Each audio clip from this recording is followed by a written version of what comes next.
प्रिय साथियों, आप लोगों का सतत लगातार आग्रह है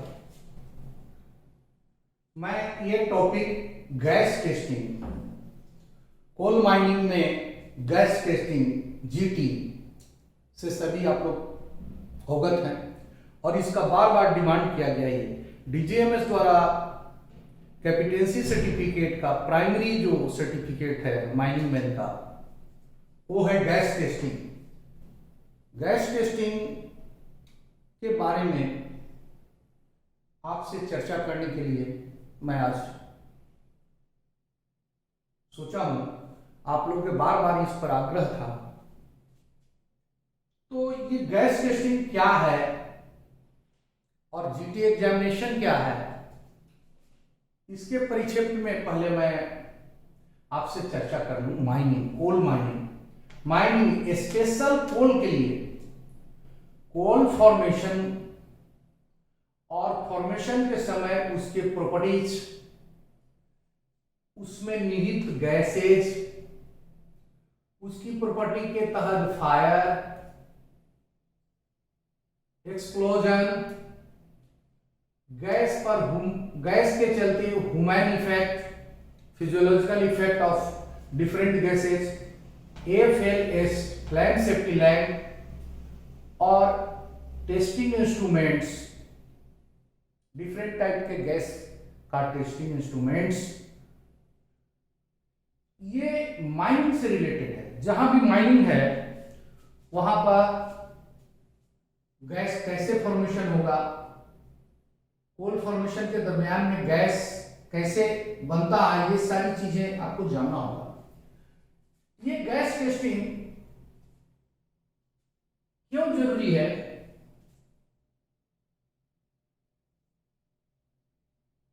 सेफ्टी ऑफ वर्कमैन, माइन और मशीनरीज। कोल माइनिंग में जो आदमी, वर्क पर्सन जो काम कर रहा है, उसकी सेफ्टी, पूरे माइन की सेफ्टी, माइन में आग नहीं लग जाए, माइन में एक्सप्लोजन नहीं हो जाए, मशीनरी का सेफ्टी, एक्सप्लोजन हो जाएगा, माइन में आग लग जाएगी, तो उस स्थिति में वो करोड़ों का जो मशीनरी है यूज करेंगे, माइन मशीनरी, वो भी फंस जाएंगे, माइन प्रॉपर्टी पूरा बर्बाद हो जाएगा। तो इसके हित के लिए वहां पर गैस टेस्टिंग बहुत जरूरी है। गैस टेस्टिंग से उसका मानक पता चलेगा कि क्या डेंजरस सिचुएशन, इसका स्टेटस क्या है, और उसमें हम उसके अनुसार प्रिकॉशन लेंगे और इस तरह से अनवांटेड सिचुएशन नहीं होने देंगे। तो ये गैस टेस्टिंग बहुत ही अनिवार्य है। डिफरेंट जब लेजिस्लेशन बनने लगा तो ये अनिवार्य किया गया कि गैस टेस्टिंग कैसे होगा। तो इसके लिए एक mindset, rule, regulations and laws, bye laws, इसके आधार पर हमारा जरूरी है। हम जानते हैं कि हमारा माइंस एक्ट, हम पूरे देश के निर्माण में लगे हुए हैं। कोल माइनिंग पूरा देश का निर्माण में लगा हुआ है। देश की जनता, देश की प्रोस्पेरिटी बढ़ाने के लिए कोल माइनिंग किया जा रहा है। उस स्थिति में हमारा ये धर्म है कि कोल में काम करने वाले, कोल इंडस्ट्री में काम करने वाले, खासकर अंडरग्राउंड कोल जो क्लोज सर्किट में काम करते हैं, उनको ये गैस से होने वाली प्रॉब्लम जो है इफेक्ट नहीं हो, उनका हेल्थ हजार जो गैस के चलते हैं उस पर कैसे कंट्रोल किया जाए। इसके लिए संविधान के तहत माइंस एक्ट बना। माइंस एक्ट, माइंस रूल और कोल माइंस रेगुलेशंस और बायलॉज में गैस टेस्टिंग सर्टिफिकेट डीजीएमएस द्वारा प्रदान किया जाएगा एक्सपर्टीज को, माइन ऑपरेटर को, माइनिंग सरदार, शॉर्ट फायर, ये ओवरमैन, असिस्टेंट मैनेजर, सभी को गैस टेस्टिंग सर्टिफिकेट प्राप्त करना होगा। इसकी कैपेटेंसी उनको होनी चाहिए, इसीलिए इंपॉर्टेंट है। ये प्रथम सीढ़ी है माइनिंग मैन के लिए। इसीलिए जितने माइनिंग स्टूडेंट हैं उनका बराबर डिमांड है कि हमको गैस टेस्टिंग पास करना है, गैस टेस्टिंग की तैयारी करनी है, तो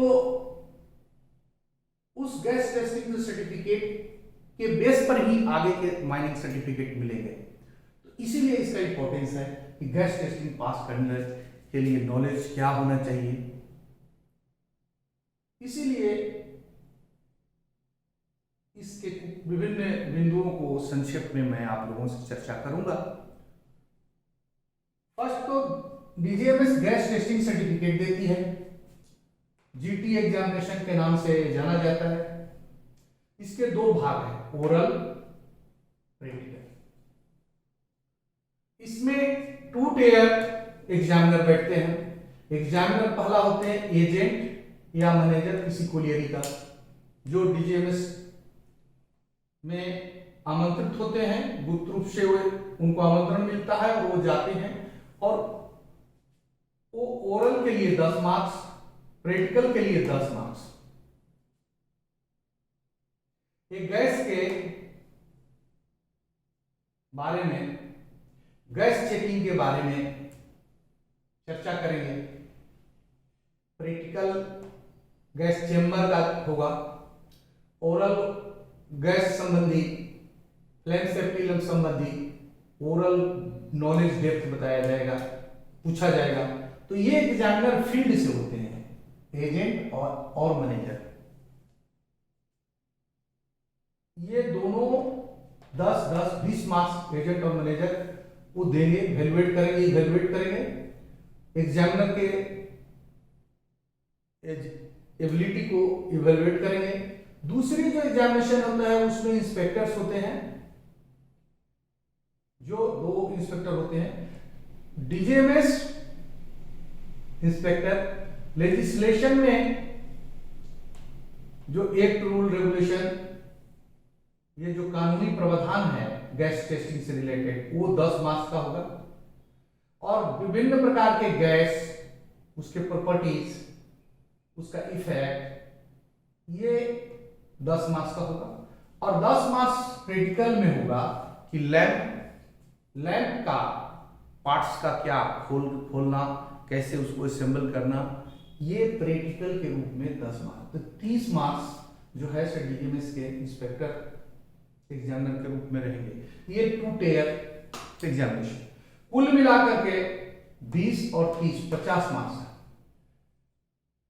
अब यहां देखिए, पास होने के लिए आपको 20 मार्क्स में 8 होना जरूरी है। एजेंट और मैनेजर जो बैठेंगे उसमें 20 में 8 जब आप ऑब्टेन करेंगे 8 मार्क्स, तभी पास करेंगे। और 30 में 12 मार्क्स होना जरूरी है, तभी पास करेंगे। लेकिन 12 और 8 मिलके 20, तो पास थोड़ी करिएगा, आपको टोटल में 25 होना चाहिए, तब पास करेंगे 50%। और एक क्वालिफाई होने के लिए, एक टेयर ऑफ एग्जामिनर के पास क्वालिफाई होने के लिए 40% आपको मार्क्स लाना पड़ेगा। तो ये क्राइटेरिया है। तो ये चीजें हम आपसे थोड़ा सा आउटलाइन व्यू बताए। अब देखिए, गैस क्या, गैस हम जानते हैं कि जब कोल फॉर्मेशन होता है, स्ट्राटा के अंदर जो वेजिटेबल मटेरियल का इंस्टीट्यूट या ड्रिफ्ट थ्योरी से जो फॉर्मेशन होता है, उस समय विभिन्न प्रक्रियाओं से गुजरता है और उसमें इंस्टीट्यू गैस उस स्ट्राटा में या कोल सीम में रहता है। दूसरी बात, कोल की क्या प्रॉपर्टी है, उस कोयला के प्रॉपर्टी के चलते क्या विभिन्न रिएक्शन हो रहे हैं। जब आदमी वहां पर काम करेंगे, क्लोज सर्किट में जब आदमी वहां काम करेंगे, तो जो हवा वेंटिलेशन जाएगी, उसके आपस और कोयला के रिएक्शन से, या वहां जो ऑपरेशन हो रहे हैं उस ऑपरेशन से क्या क्या गैसेज होंगे, और उस गैसेज का इफेक्ट जो ह्यूमन बींग्स पर है, काम करने वालों पर, या वर्किंग एटमॉस्फेयर पर, उसी के स्टडी और उसको सुरक्षित रखने के लिए गैस टेस्टिंग कॉम्पिटेंसी सर्टिफिकेट है। तो मित्रों, गैस टेस्टिंग जानने के लिए ये माइनिंग का पढ़ाई है, लेकिन माइनिंग में केमिस्ट्री भी जानना जरूरी है। बिना केमिस्ट्री के माइनिंग या पॉलिटिक्स में भी बिना केमिस्ट्री के नहीं चलेगा। तो ये जीटी के लिए केमिस्ट्री बेस्ड नॉलेज आपको होना जरूरी है, तभी इस चीज को पकड़ पाइएगा। कोयला का प्रॉपर्टी, कोयला से उत्पन्न होने वाले गैस की प्रॉपर्टीज, गैस का इफेक्ट। तो आइए मैं आपसे सिंपल केमिस्ट्री का चर्चा करता हूं। सर्वप्रथम गैस टेस्टिंग के लिए केमिस्ट्री बेस्ड नॉलेज में मैं आपका चर्चा परिचय कराता हूं मैटर। मैटर क्या है? मैटर मतलब पदार्थ। Matter has weight required force to move. कोई भी मैटर, वस्तु क्या है? उसका अपना एक वेट है और उसको हटाने के लिए एक बल को प्रयोग करना पड़ेगा, वो मैटर है। अब चाहे कोयला लीजिए या उसके अंदर हवा है, गैस है, तो ये मैटर का डेफिनेशन हम आपको केमिस्ट्री में पहला बताएं। तो माइनिंग स्टूडेंट प्लीज समझिए, मैटर ये आप पढ़ चुके हैं पहले। अभी आइए, मैटर के फिजिकल प्रॉपर्टीज होते हैं और केमिकल प्रॉपर्टीज, दो ठो होते हैं मैटर का। तो फिजिकल प्रॉपर्टीज क्या है? अब उस मैटर का गुण आप जानिए। मैटर में क्या क्या होता है? मैटर के स्टेट होते हैं। तो फिजिकल प्रॉपर्टी क्या है? Not involve in composition. Matter के कंपोजिशन से इन्वॉल्व नहीं है फिजिकल प्रॉपर्टी। मैटर किसे बने हैं उसके कंपोजिशन से फिजिकल प्रॉपर्टीज इन्वॉल्व नहीं है, इसीलिए physical property not involve composition. Physical property में क्या है भाई? तो फर्स्ट आप देखिए, स्मेल। स्मेल में क्या हो सकता है? ऑर्डरलेस, गंधहीन, कलर, ये फिजिकल प्रॉपर्टीज है। कलरलेस, बिना कलर के हो सकता है। टेस्ट, चखने से जो टेस्ट होता है। टेस्टलेस, देखिए ये दिखाया गया, odourless, colourless, tasteless for O2, oxygen की ये फिजिकल प्रॉपर्टीज हुए। ऐसे और प्रॉपर्टीज हैं, हार्डनेस, हैवी, ये सब फिजिकल प्रॉपर्टी है। उसके केमिकल कंपोजिशन से इसको कुछ लेना देना नहीं है। हर ऑब्जेक्ट, हर वस्तु का फिजिकल प्रॉपर्टीज होता है। तो ये फिजिकल प्रॉपर्टीज आज से चर्चा की। अब इसका दूसरा पार्ट है केमिकल प्रॉपर्टीज। मैटर का केमिकल प्रॉपर्टीज क्या है? Concern to composition. कोई वस्तु है, कोई सब्सटेंस है, कोई पदार्थ है, उसकी फिजिकल केमिकल कंपोजिशन क्या है? रासायनिक बनावट उनके कैसे हैं, उसकी अवयव क्या है और कैसे उसका कंपोजिशन हुआ है, उसके आधार पर जो उनका प्रॉपर्टी है उसको हम केमिकल प्रॉपर्टीज कहते हैं। उदाहरण में देखिए, रिएक्शन, प्रतिक्रिया, और सपोर्ट, क्या क्या सपोर्ट करते हैं। अब देखिए, केमिकल प्रॉपर्टी किसी सब्सटेंस का क्या है? ऑक्सीडेशन, ऑक्सीजन से वो संयोग करता है कि नहीं, ऑक्सीडेशन। सपोर्ट, वो सपोर्ट क्या करता है? बर्निंग को सपोर्ट करता है कि नहीं। अब देखिए, ये बर्निंग को सपोर्ट करता है, ऑक्सीजन बर्निंग को सपोर्ट करता है, ऑक्सीजन कोई पदार्थ से संयोग भी करता है, तो ऑक्सीडेशन, तो रिएक्शन उसका सपोर्ट हुआ। तो ये हुआ उसका केमिकल प्रॉपर्टीज।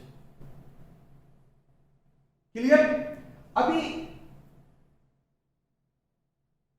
अब आपको आता है कोई भी मैटर का स्टेट क्या है। मैटर माने पदार्थ का स्टेट। 3 स्टेट आप सभी जानते हैं, सॉलिड, लिक्विड और गैस। स्टेट क्या है? सॉलिड, लिक्विड और गैस। थोड़ा इसका डिफरेंस समझ लीजिए, क्योंकि ये चीजें बहुत इंपॉर्टेंट है। ये आपको आगे गैस को समझने में, गैस को फॉर्मेशन समझने में और उस गैस की प्रॉपर्टी समझने में आपको बहुत सहूलियत देगा। तो ये सॉलिड, लिक्विड और गैस ये स्टेट है। और इस स्टेट जो विभिन्न 3 स्टेट हैं, इनके वॉल्यूम, शेप, पिच और इंटरमोलेकुलर डिस्टेंस, ये 3 कॉलम में दिए गए हैं, 4 कॉलम, वॉल्यूम, शेप, पिचेस और इंटरमोलेकुलर डिस्टेंस। तो हम बारी बारी से चर्चा करते हैं। सॉलिड, सॉलिड के देखिए भाई वॉल्यूम फिक्स होता है, सॉलिड का वॉल्यूम फिक्स होता है। ये सब ज्यादा मैं चर्चा नहीं कर रहा हूं, आप समझ इजी वे में समझते होंगे, ये सब पढ़े होंगे, 10 के नीचे वाले सिलेबस में छोटे छोटे बच्चे जानते हैं। तो सॉलिड फिक्स का वॉल्यूम फिक्स रहता है। शेप भी इसका फिक्स है, कोई भी सॉलिड को लीजिए, एक ईंटा है तो ईंटा का शेप जान रहे हैं, उसका वॉल्यूम भी हम लोग नाप करके बता देते हैं, वॉल्यूम भी फिक्स रहता है। और पिच, जितने जो सॉलिड पदार्थ है, सॉलिड मैटर है, उसका पिच जो है हार्ड रहेगा। क्लियर? अब इंटरमोलेकुलर डिस्टेंस, वो सॉलिड में जो मोलेकुल है उसके बीच के डिस्टेंस, मोलेकुल, ढेर सारे मोलेकुल मिलकर सॉलिड बनाए, तो उसके बीच के जो डिस्टेंस है उसको इंटरमोलेकुलर डिस्टेंस कहते हैं। वो बहुत ही क्लोज होता है, बहुत ही सटा हुआ होता है। तो सॉलिड में ये चारों प्रॉपर्टी को दर्शाता है इस कॉलम में, fixed volume, fixed shape, hard pitch और लेस मोलेकुलर डिस्टेंस सॉलिड का होता है। क्लियर? सॉलिड का डिफिनेशन भी कहते हैं कि वह मैटर जिसका वॉल्यूम और मास, वॉल्यूम और शेप फिक्स हो। अब आ जाइए second, liquid state. Liquid state में क्या है, वॉल्यूम फिक्स्ड लेकिन शेप फिक्स नहीं है। अरे बंधु मान लीजिए पानी, वाटर है, लिक्विड स्टेट में है, आइस है सॉलिड स्टेट में। तो लिक्विड स्टेट में क्या है, वॉल्यूम तो फिक्स है लेकिन जिस शेप उसका फिक्स नहीं है। गिलास में डालिए गिलास जैसा हो जाएगा, लोटा में डालिए लोटा जैसा हो जाएगा, लोटा जैसा शेप में चला जाएगा। तो विभिन्न शेप में चल सकता है। तो शेप इसका नॉट फिक्स्ड। पिच, ये हार्ड है क्या, पानी को बात कर रहा हूं, तो ये तरल है, तो ये तरल पदार्थ जो लिक्विड है वो फ्लो कर सकता है, बह जाए, गिरा दीजिए फ्लोर पर बह जाएगा। एक सॉलिड को गिरा दीजिए फ्लोर में बह जाएगा क्या, वो तो फिक्स अपने रूप धारण कर रहेगा। तो ये एक चीज अंतर है ये तीनों। तो लिक्विड हो गया volume fixed, shape not fixed और पिच फ्लो स्टेट में है, हार्ड नहीं है। और इंटरमोलेकुलर डिस्टेंस जो है वो सॉलिड से ज्यादा दूर होगा। सॉलिड में जो 2 अणुओं के बीच की दूरी है उससे ज्यादा दूरी है। लिक्विड में वो बीच की दूरी सॉलिड के अपेक्षा अधिक होगा, तो मोर इंटरमोलेकुलर स्पेस। अब तीसरी स्टेट जो है सो गैस। गैस का वॉल्यूम फिक्स नहीं है, शेप फिक्स नहीं है, आप पिच इजी फ्लो। भाई गैस तो मान ली हवा ही गैस है, एयर। तो क्या है, एयर बैलून में भरते हैं, बैलून का शेप हो जाता है। बैलून को थोड़ा सा गर्म कर दीजिएगा, वही एयर और ज्यादा बैलून में हो जाएगा, तो वॉल्यूम भी उसका बढ़ सकता है, फिक्स नहीं है। और शेप भी फिक्स नहीं है। हार्डनेस इजी फ्लो है, वो लिक्विड से हार्ड तो नहीं है लेकिन इजी फ्लो है पिच जो है। और इंटरमोलेकुलर डिस्टेंस जो है वो मोस्ट है। अब देखिए इंटरमोलेकुलर डिस्टेंस क्या है। गैस का जब हम लोग स्टडी करते हैं तो गैस का जैसे ही टेम्परेचर बढ़ाते हैं उनकी डिस्टेंस और बढ़ जाती है, और डिस्टेंस बढ़ जाती है तो उसमें गैस में फ्लो होने लगता है। तो इंटरमोलेकुलर, 2 मोलेकुल के बीच का डिस्टेंस सबसे ज्यादा गैसियस फॉर्म में होता है, उससे कम लिक्विड फॉर्म में होता है, और उससे कम, सबसे कम सॉलिड में होता है। तो ये स्टेट के चर्चा में किया, ये केमिस्ट्री का टचअप है। अब आ जाइए चेंज। पदार्थ में चेंजिंग क्या है, परिवर्तन, परिवर्तन कितने तरह के हैं ये आप लोग पढ़े होंगे। तो आइए पैरामीटर में हम चर्चा करते हैं। फिजिकल चेंजेस होते हैं और केमिकल चेंजेस, दो तरह के चेंजेस होते हैं पदार्थ में। चेंजेस क्या क्या होते हैं, फिजिकल चेंजेस और केमिकल चेंजेस। पैरामीटर में ये केमिकल चेंजेस, फिजिकल चेंजेस में नो, उसका कोई परिवर्तन नहीं होगा, केमिकल परिवर्तन कुछ नहीं होगा। और chemical changes yes, chemical changes में उसके केमिकल चेंजेस में यश होगा, ऐसे चेंज जो केमिकल रूप से परिवर्तित हो जाते हैं। चेंज डायरेक्शन, फिजिकल चेंजेस में रिवर्सिबल होगा, हम चेंज कर सकते हैं फिर उसको पुनरावृत्ति कर सकते हैं, रिसीव कर सकते हैं। और केमिकल में नॉन रिवर्सिबल, इनरिवर्सिबल। सब्सटेंस फिजिकल में ज्यों के त्यों रह जाएंगे, केमिकल चेंजेस में नया कोई चीज बन जाएगा। अब देखिए इस चीज को समझने के लिए मैं आपको एक उदाहरण बताता हूं। मैटर का चेंजिंग क्या है। अब मान लीजिए चावल और चीनी, चावल का कुछ मुट्ठी और चीनी का कुछ मुट्ठी मिल गया, तो ये मिक्सचर हो गया। ये क्या है, फिजिकल चेंजेस हो गया। इसमें केमिकल चेंजेस नहीं है, इसमें सब्सटेंस सेम ही रहता है, चीनी है और चावल है। ये रिवर्सिबल, रिवर्सिबल किए जा सकते हैं। ये मिक्सचर कैसे रिवर्सिबल किए जा सकते हैं, आप धो दीजिए, चावल को अलग कर लीजिए, धो करके पानी के साथ चीनी अलग हो जाएगा, तो ये रिवर्सिबल है, मतलब मिक्स भी हो गया, फिर इसको रिवर्सिबल अपनी पोजीशन में भी ला सकते हैं। केमिकल चेंजेस क्या है, केमिकल चेंजेस में आपको केमिकल चेंज हो जाएगा, ये फिजिकल चेंजेस नहीं हुआ, ये हो जाएगा, उसमें परिवर्तन हो जाएगा। जैसे देखिए हाइड्रोजन और ऑक्सीजन, हाइड्रोजन खुद जलने में सहायक है, हाइड्रोजन जलता है और ऑक्सीजन जलने में सहायक है। लेकिन जब दोनों में केमिकल चेंजेस हो जाता है, दोनों रिएक्शन करके जब H2O बना देता है, तो H2O हो गया केमिकल चेंजेस।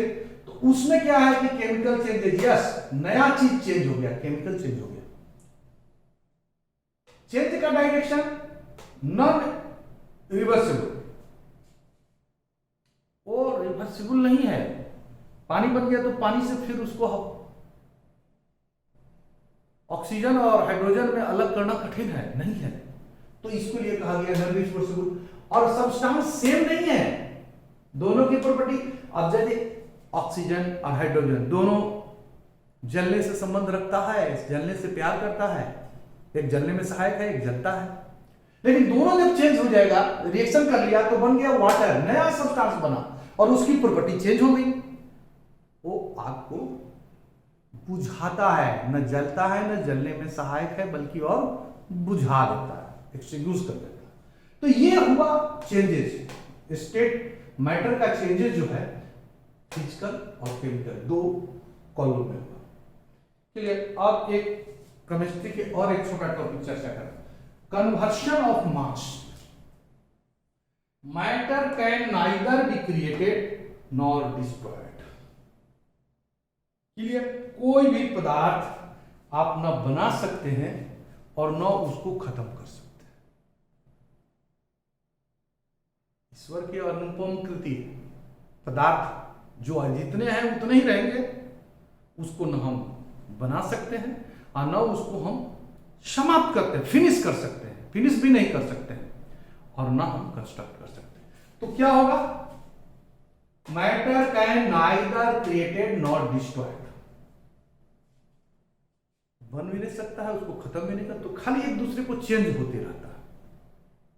क्लियर, इस चेंज करवाने को हम लोग पढ़ने में पूरा केमिस्ट्री परेशान है, हम लोग कोई नया चीज इजाद नहीं कर सकते हैं। क्लियर, एलिमेंट क्या है, एलिमेंट जिसको तत्व कहते हैं, element can not be split up into two substances bye non chemical process. Element तत्व, इसको हम लोग बराबर पढ़ते थे कि एलिमेंट एक ऐसी चीजें हैं जिसको अब तक ज्ञात केमिकल प्रोसेस से दो या दो से अधिक पदार्थों में चीजों में नहीं अलग कर सकते। तो ये एलिमेंट हुआ। अब देखिए हम इसको पढ़ा रहे हैं, धीरे धीरे आपको हम ले जा रहे हैं कहाँ, माइन के ऊपर, कोयला के ऊपर, कोयला से उत्पन्न होने वाले एलिमेंट्स के बारे में। लेकिन जब उसकी हम गहन चर्चा करेंगे, उसके केमिकल और फिजिकल प्रॉपर्टीज को जब हम चर्चा करेंगे तो आप बढ़िया समझे, इसीलिए ये बताना जरूरी है। ये विषयांतर नहीं है, ये सब्जेक्ट से रिलेटेड है। इसीलिए गैस टेस्टिंग जानने के पहले ये आप समझे कि एलिमेंट क्या है। आपके साथ 20 इंपॉर्टेंट एलिमेंट का चर्चा करूंगा। ये कॉमन एलिमेंट है, इधर एलिमेंट के संकेत दिए गए हैं इस फर्स्ट कॉलम में। दूसरा कॉलम में इस एलिमेंट का एटॉमिक वेट, एक एटम का वजन दिया गया है, एटॉमिक वेट।